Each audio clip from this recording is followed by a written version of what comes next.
Our Highline Voices, 106.5 KQWZ LPFM. Connecting Highline and our region. History, cultural heritage, art, performances, contemporary pop culture. We collect, preserve, and tell the stories of the Highline region and its people. We want to embrace our differences and similarities. We want to extend our mission outside the walls of the museum. Our Highline Voices, 106.5 KQWZ LPFM.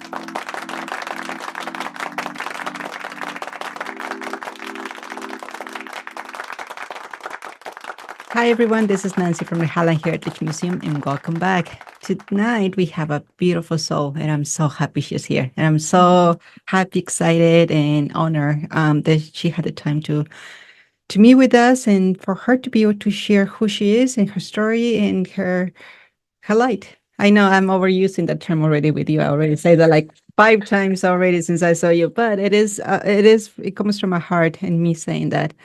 One of the reasons why we do this project is because we believe in inclusion. We want to make sure that people feel welcome in sharing their stories, no matter the background, no matter what. We want to make sure that it works both ways.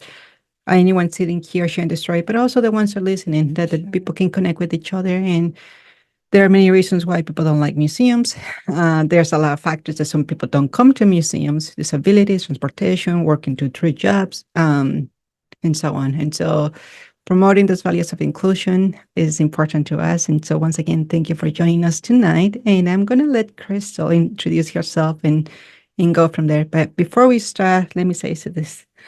Thank you. My pleasure. Thank you for coming. So are you ready? I'm ready. Okay, go for it. Well, hi everyone. My name is Crystal Hairston, and I'm a native to the Northwest, so I've been in the Northwest all of my life, maybe lived down south a little bit, but have found my home, especially in this area, over the last 13 years, and absolutely love it. Currently, I am the Director of Worship Arts at Lake Burien Presbyterian Church, which is right down the street, and also the founding director of Lifted Youth Gospel Choir, which is my heart song. I absolutely love investing in our young people. This is a choir, a community choir that is open to all children ages 7 to 18. Yes, that is a wide age range, and we really do have representation from those ages in our choir, and it works. Students and young people come from all over, but Burien is our home. So we rehearse in Burien weekly, sometimes twice weekly, down the street at Lake Burien Presbyterian Church. There's so many stories and families represented in that space, so much fun and love, and just another way in which we engage and show up in community and build this thing that we like to call family together. I love that. I love that so much. And I think that all of us need that, no matter how old you are. And I'm glad that you're working with a vulnerable group, which is seeking that connection, that sense of belonging, that sense of it's okay to be here. How long have you been doing that? Well, we have been Lifted is now in its 3rd year. So we started off with 7 children, I think, at our first rehearsal, and we just ended our last season with 72.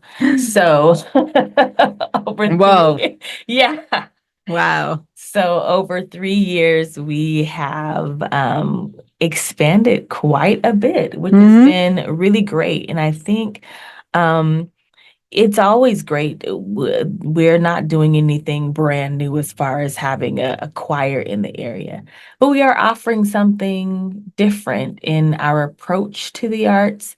Much of it based off of my own experience and what I may have needed, or kids in my neighborhood growing up may have needed in the arts, or just needed in their bodies, in their own sense of being and belonging, and making sure that we are nurturing young people, but also the family as a whole. Yeah. And building this sense of what it means to really journey life together. That's so critical, that connection. when you ask the question, what's home? You might think it's just that those walls with your parents, but not everyone might have that, maybe in that situation. And then home is the community, and home is just friends and neighbors, and home is sharing music. Absolutely. And so the idea of offering a platform for come to the space authentically and just share that with somebody else is beautiful. And Absolutely. that's one of million reasons why I admire you so much. Is just because you get it. And I know it might sound weird that way of explaining that, but you get it. You get that there is an issue on on some other communities, and then you do it with such a grace and kindness and empathy, and it comes from a place of love and caring that is so needed. We all conflictive all the times when it comes to our perspectives or opinions or backgrounds, but coming to a place from that angle is just a beautiful, all the way from who is next to you to anyone new that comes to the space. Absolutely. And so why you think the numbers are increasing? When I was growing up, there would be arts opportunities. And those arts opportunities would come with a particular barrier or hindrance that may stop me from getting involved in it. But it would be a wonderful program. But if I was growing up and it wasn't a free program, it reduced my ability to do it. If it wasn't a neighborhood program, if it required my mother to get off work and drive me 30 to 40 minutes someplace, it reduced my opportunity to do it. If they weren't providing some type of snack or food, right? There's just all of these different factors. And I think one of the major factors was if I didn't see myself in the music, in the posters they were putting out, in the styles that were being represented, Yeah. I would convince myself that this wasn't for me. Yeah. And I think we have those same conversations when we talk about going to the museum, right? If my stories aren't represented there, if I don't see my face there, if there's something that I don't resonate with, then I just think, well, those spaces aren't for me. Yeah. And so I think taking all of those things, I wanted to say, okay, well, what are those barriers? Is it language? Do we need to make sure that there are families that can translate for us? Is it finances? Do we need to make sure that our choir is zero cost? And so we just went through and said, what could be a barrier? We want to make this a neighborhood place for all kids, but what about the kids who don't live in our area? Yeah. But they don't have a program like this that is accessible to them. So we started doing Saturday monthly workshops, which opened up to a whole different demographic who would love something like this, but it's not in their area. So they come from anywhere. Wow. As long as they can get to this location one time a month for one workshop. Any kid from anywhere can be involved in our concerts by coming just once a month to our workshops. So we everything from providing food, lunch, snacks, t-shirts, transportation. We will purchase and get donations for wardrobe. We don't want anything to be a hindrance for young people being involved with our choir. We work with the families very closely to say, how do we support one another? How do we show up? So it's not just I'm dropping my kid off, but I'm finding connection. I'm finding camaraderie with other parents because this thing is hard. I'm finding joy listening to the music. And so I think we came away from centering ourselves around performance, and instead we centered ourselves around what does it mean to belong first? Great. What does it mean to be this like community where we really protect this very sacred space? Yeah. What does it mean to nurture all kids, to say who you are, exactly the way you are, is celebrated? And then what does it mean to say failure is okay in this space? There is a sound that is produced when that is the foundation over just performing a song that to me is much richer than people could imagine. Got no idea what you're doing. I think you do. You know the impact, but I think that you don't know the different layers that you're reaching out and really how healing is to not only hear you as a community member or as a group running this, but as a human being to be able to vocalize that. I think that all places in one way or another struggles with the same issues. You want our communities to come to those spaces. Well, you need to be aware of those issues. You need to aware of, transportation distance, people working 2, 3 jobs, admission fees. And like in our case, we need to survive, right? We need to, but I cannot just leave it all admissions when we're dealing with the families and kids that don't have any funds for that. Yeah. And or make it accessible, whatever. So I do hear a lot of that. I know it's not just to us, it's any institution that is trying to work with the minority groups will always have the same issues because this is a number 2 in the whole King County area on low-income families and on how minority groups are. Mm-hmm. The number 1 is Aquila, which is right next door. Yeah. But if it is like this in King County, we almost can assume, and I'm not going to make a statement on this one, we could assume there's going to be almost the whole state like that, where, we're dealing with the highest rate of low-income families in the area, in the state. And so how do we work? How do we address their needs? How do we make sure that we're providing those tools, accessibility and equity to be part of this great thing? Absolutely. And there's a sense of this beautiful idea of like richness, right? So we really approach this community as in like we are incredibly rich. We are incredibly rich with resources. So there's no reason why a child should have to pay to be together and enjoy music and joy together when we have so many resources. So no matter what families are represented there, we tell all of our families, no matter what your financial situation is, everyone has something to offer. Everyone has something to give. Everyone has something of value. And when you put all of those together, whether they're ideas or resources or lunch or volunteer time or finances, there's a way in which we come with all those things, bring them together, and there's nothing that we can't do. Yeah. And so it is this sense of no matter where we are, and we do, right? The reality is our families represent a vast majority, right? I'm sorry, a vast diversity, right, of backgrounds. But my heart is really focused on kids who grew up like me, right? who, who didn't have all of these resources and wanting to say, hey, but you can still be a child. You can still find joy. You can take off the hat of the responsibility for taking care of all of your siblings, and we can just step into joy for an hour. And I think that that's a beautiful thing.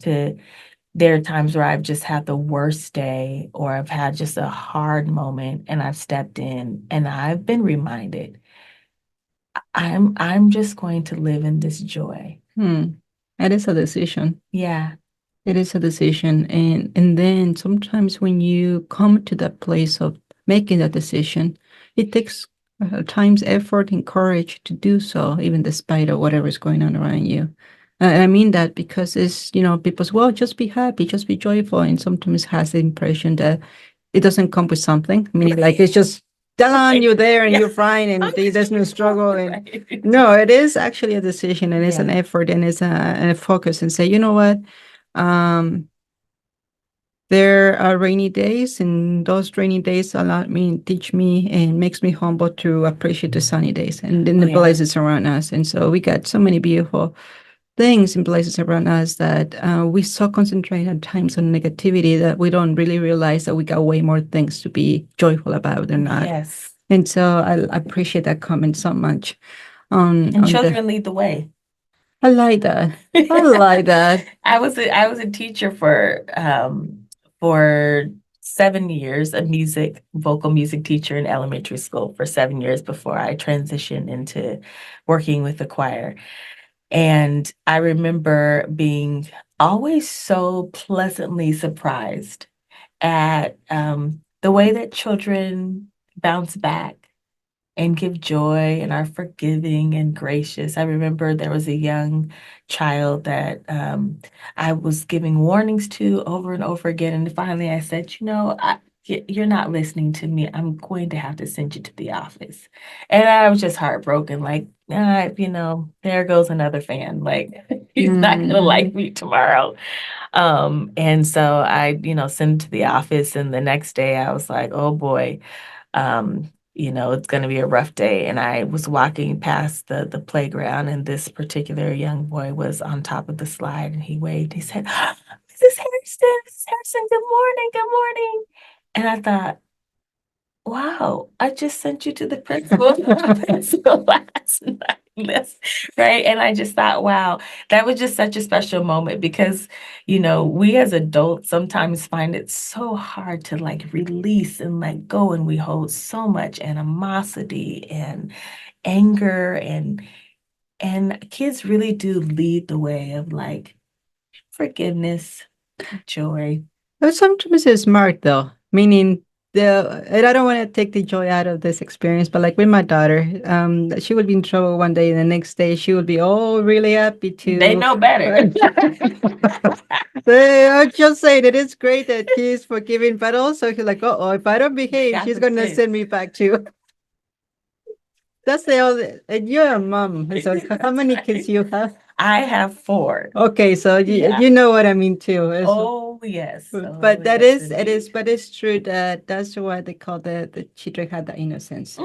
That they had the capacity to sometimes don't even be aware that there's such thing as pain. It's later on in life and whether realize it was painful, it was hurting, and I was not even aware of that because I resiliency in that moment. And so no, I'm not taking away. I am acknowledging that yes, there's this beauty about kids. And he was also smart. He knew better. Well, that too. Like you're like, oh, I'll get in trouble if I'm not in the good graces with her. Like, Let's stay on her good side. No, but I do love working with the youth. It is organically, you're true. It is true. You can either force them to obey you, or you can let them be organically lead the way and then see what comes out of it. And the magic happens when you let them be themselves. Yes. When you force situations and you can feel the tension, the anxiety, the stress, the I don't know if I like this, I don't know if I'm comfortable with this, and then just start getting all this, you start getting into this spiral going downhill when it comes to, am I okay? Maybe not. But the fact that you letting open, it's like a playground, you're like, okay, here are the limitations. Yes. You cannot play in the road. You got that. Yeah. This is what we're trying to do, but you are not censored. Censorship is such an interesting term, not only for kids, but all of us as a human beings. The work that I see you doing is that release a censorship coming into the places they are, regardless of what's going on. And on top of it, go sharing their essence with others. And it creates a sense of ownership. Because now it's not the adults who are kind of like managing the space, but it is the kids who are partnering with us in nurturing this culture that we've created together. So we feel joint responsibility to nurture this culture, and that what that looks like is if there's a particular way that we behave or engage with one another, then the children start teaching the children that culture, right? Yeah. Because they have this sense of ownership, like this is what we do here, and it then creates this being held sacredly by the community versus being top down. I have a vision and let's make this happen. This belongs to us now, and we protect it and nurture it together.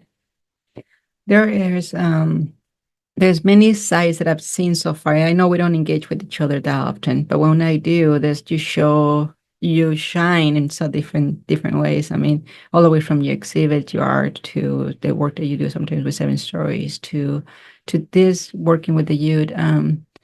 please know that this is a space for you guys to have fun. You can use the space any given time and always come up with any crazy ideas. So please know this is your space too, and utilize it as you need to. Yeah. I'm gonna, and you're welcome to say no to this question or how to address it. But like, for example, me, I grew up with hearing aids, right? Mhm. Do you work with kids who have some type of disabilities? Yes. Okay. Yeah, Okay. we You do. okay talking a little bit about that? Yeah. And obviously, when a parent brings a child that may have a disability or a sensitivity, it's not something that is led with, right? Because the child is more than just, their disability. And so we don't have parents that lead with that. It's not a question that Yeah. is up front, right? But I think what we've done is really nurtured this idea of taking care of one another and making room. So we do have actually a large number of students with neurosensitivities, neurodiverse sensitivities. So we have certain students who will wear headphones throughout rehearsal. We have students who may be learning the songs, but learning it from the narthex or the foyer because it's the sound is a little lower, they're less sensitive. We have kids who need to move, right?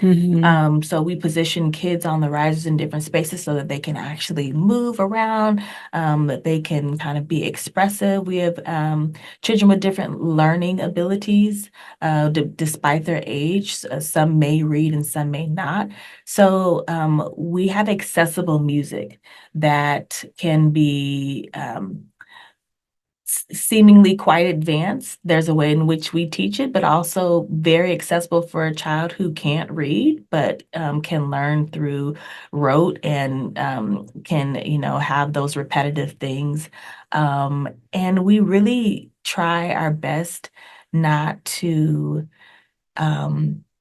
make it seem like a disability is leading the charge in that space. Yeah. It's just something that we celebrate, right? And so it's kind of a normal, I don't even think it's something that we stop and talk about as a choir. It's this understanding. We learn differently, we sing differently, we perform differently, and there's this diversity, and everybody gets it and they understand it and they protect it. Right. So there's room for all. And I think one of the reasons why particularly I chose gospel music. So we are not just a children's choir. We are a gospel children's choir. We sing gospel music. We sing beat music. We sing music that is expressive and that is joyful and that tells stories and that pulls on the heartstrings. But one of the reasons why I love gospel music is the accessibility. It doesn't require students to be stiff and not move. It creates there's a little bit more room for expression and movement and joy. And during a concert, you may see one of our 50 kids that decides that they're tired and they just want to sit down on the riser while we sing. And there's just this joy and this understanding and this laughter that we have that, like, yeah, we're kids. We're not professionals. You're going to get a great professional show. Yeah, I love excellence, so don't get me wrong there. But we're allowing our kids to be Them. kids. Yeah. And it's a celebration and it's a very beautiful thing. And so we do our best to accommodate whatever those needs are so that everybody feels like they have a place. And they matter. Yeah, this is a wonderful and beautiful. Yeah, there is some hesitation with the term disabilities. My parents did not ever, I don't think ever use that term up to today. They have never used it. But then I'm realizing that everyone identifies with that term in different ways. And even though I did not grow up saying that, now it is a term that I use to say, okay, you are a piece of this giant mosaic. My Mexican label is this small. I'm more than just that. Oh, I'm more than my hearing aids. And, it's just one tiny piece of what makes me me. And so reaffirming the values of belonging and acceptance and respect and caring and loving is something that is so essential to all of us. And it is great that you already organically have that system in place where, okay, you identify that there's a specific needs, and it just had you incorporate that with what's already going on, and had you adapt to it too. And then that also allows, I would like to believe that on my head, because I don't know, I'm not seeing it with the kids, but I'm assuming that allows you to also cultivate a sense of adapting and flexible in adaptation, and Absolutely. and being able to accept that, you might think, oh, you're going to go that way, but at the end of the day, you went that way, and then it's Yes. okay. And Yeah. so, And we do. It is very much a culture of adaptation and flexibility, and this understanding as a whole, as a choir, that's kind of what we do. And I think that that's really important and necessary, because any uniqueness that we bring, there's not going to be a script written in our community as to how to honor that the best we can. And so I think making sure that we see each other and we just say, like, what do you need, right? And so we have different medical needs to different, learning styles to different sensitivities, and really you're never going to have a time where we sit down and say, so what is that? Mark that down on that paper, right? But it is the relationship with parents. How best can we make sure that they have the best time here? What does that look like? yeah. What are some tools we can use? Other parents talking with other parents. Hey, my child has this sensitivity. I might recommend this. This might work. Let's try this. Maybe this doesn't work. And just working as a choir, the kids are flexible. It's funny because they really are such a diverse group of students. And I think when people come and they come to college and they just see the diversity, they're like, wow, you wouldn't think that that works. And it 100% works. It really does. And I just think that we center the child and find a way for everyone to not only play a role, but to know that the role they play is essential to who we are as a group. As a community, you've been leading this car. You've been guiding it in a way that is so, like I say, healing. I'm sure that you have also faced struggles with the process, like we all do. There's nothing in life that doesn't have that. But what I see too is resiliency and being able to protect those values. And I do hope that people can find you, can come and see the little ones and see the things that you do. Absolutely. Do you have like a website, a site? Yes, we are on the social medias. We are on Facebook and Instagram at Lifted YGC or Lifted Youth Gospel Choir. And you can go to our website, www.liftedcommunity.org. You can find out all about our history, about what we're doing, our calendar of events. And in the first week of September, we're doing auditions for the new registrants for our program. And so anyone in the community who's interested, please go to our website. You will find a link there to get registered and sign up and audition, which is pretty much voice checks, so we can make sure where your child is and if they are a good fit for this program. But we invite anyone who would love to be a part. Our doors are open all throughout the year. So we don't have just 2 weeks entry. If you find out about us in May and you want to join us, you can.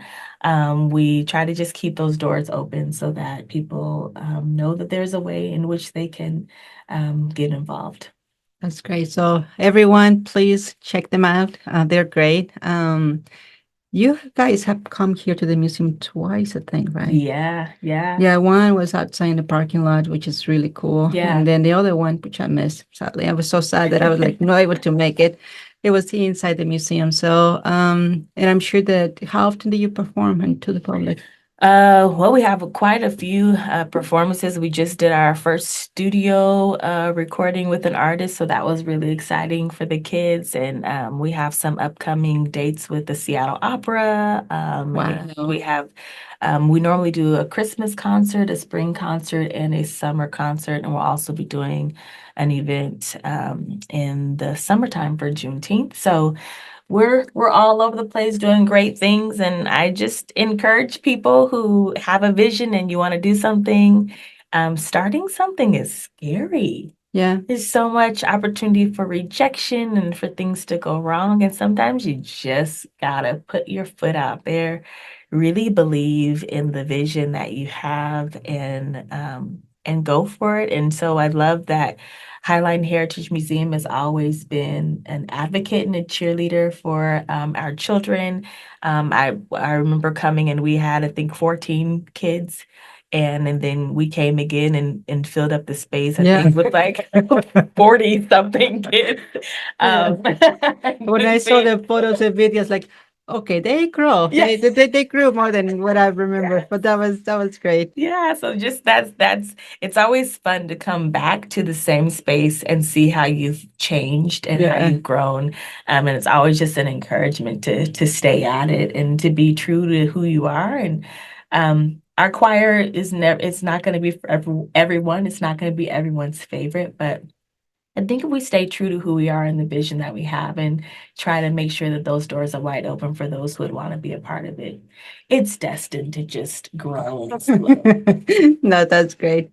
So we got 5 minutes before your interview is over, and I just want to make sure there's any other area would you like to go to, tap into? I mean, like I say, I've seen a few glimpses of you in different capacities, all the way from your art, because you do have a beautiful. And we have Yes. actually done a couple time one exhibit outside in the window, and then another program in Yeah. here. To any other area would you like to address? But yeah, we only got a few minutes. Yeah, I would say there's always things that we're doing at Lake Burien to make sure that there is a way in which we empower people to be able to find and discover their gifts and the things that bring them joy. One of the things that we just finished is our second year of music and arts camp. So it is a week-long program from 9 a.m. to 5 p.m., 100% free.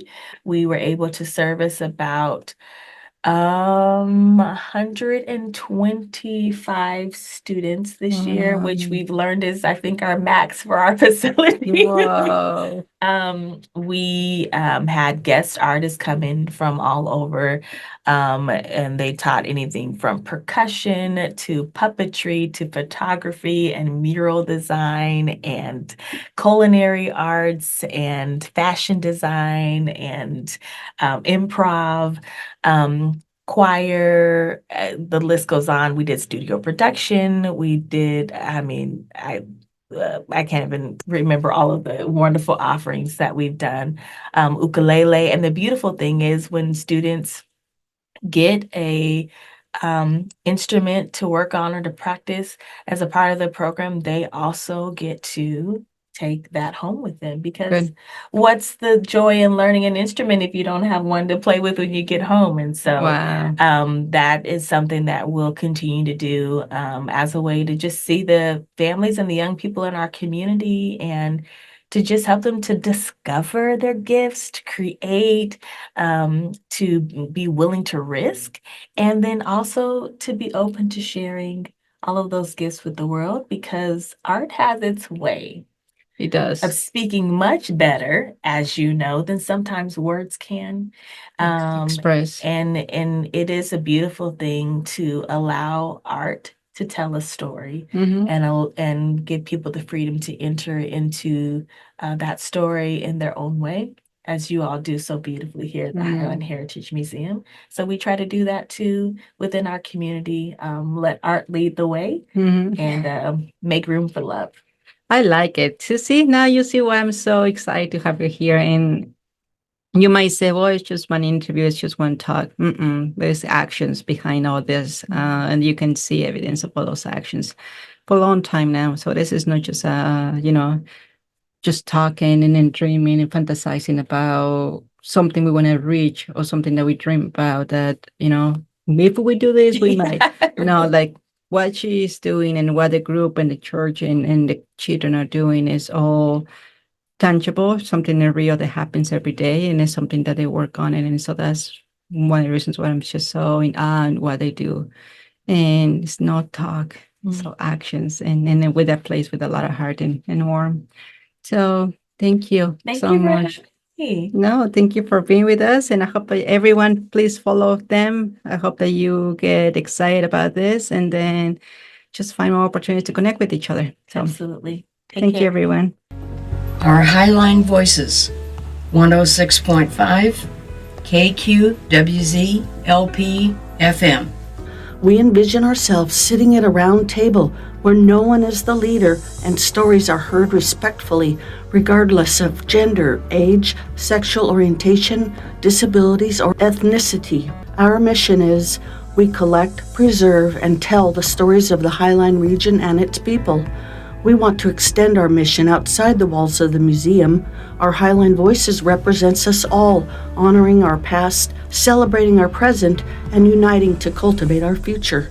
This project allows us to reach out to demographics who might be unable to visit the museum. People with disabilities, low-income families, people who don't trust museums, and more. In partnership, we are launching a locally programmed new radio station at the museum, featuring recorded and live Highline's heritage, history, culture, arts, and more. Are you interested in sharing your story? Email director@highlinemuseum.org.